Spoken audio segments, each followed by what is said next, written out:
புதுச்சேரியில் சாலையோரம் கொட்டி வைக்கப்பட்டிருந்த பழைய டயர்களில் தீ வைக்கப்பட்டதால் சுமார் 5 கிலோமீட்டர் தூரத்திற்கு கரும் புகை சூழ்ந்துள்ளது.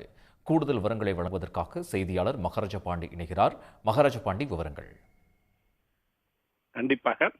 புதுச்சேரி அடுத்த அரியூர் அருகே விழுப்புரம் நாகை 4 வழிச்சாலையில் ரோட்டு ஓரத்தில் பழைய டயர்கள் வீசப்பட்டிருந்தது.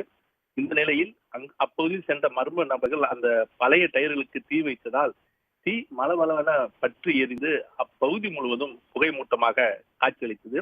இது சுமார் 5 கிலோமீட்டர் தூரத்துக்கு இந்த புகை மூட்டம் சூழ்ந்ததால் விழுப்புரம் நாகை 4 வழிச்சாலையில் செல்லக்கூடிய வாகனங்கள், பொதுமக்கள் கடுமையான சிரமத்துக்கு உள்ளாகினர். மேலும் இதன் காரணமாக மூச்சுத்திணறலும் ஏற்பட்டு கடுமையான அவதியும் அவருக்கு உருவானது. உடனே இது குறித்து அப்பகுதி மக்கள் புதுச்சேரி தீயணைப்பு நிலையத்துக்கு தகவல் தெரிவித்தனர். இதன் பேரில் தீயணைப்பு நிலைய வீரர்கள் விரைந்து வந்து சுமார் 1 மணி நேரம் போராடி புகை மூட்டத்தை கட்டுக்குள் கொண்டு வந்தனர். இதையடுத்து அப்பகுதி மக்களும் வாகன ஓட்டிகளும் நிம்மதி அடைந்தனர்.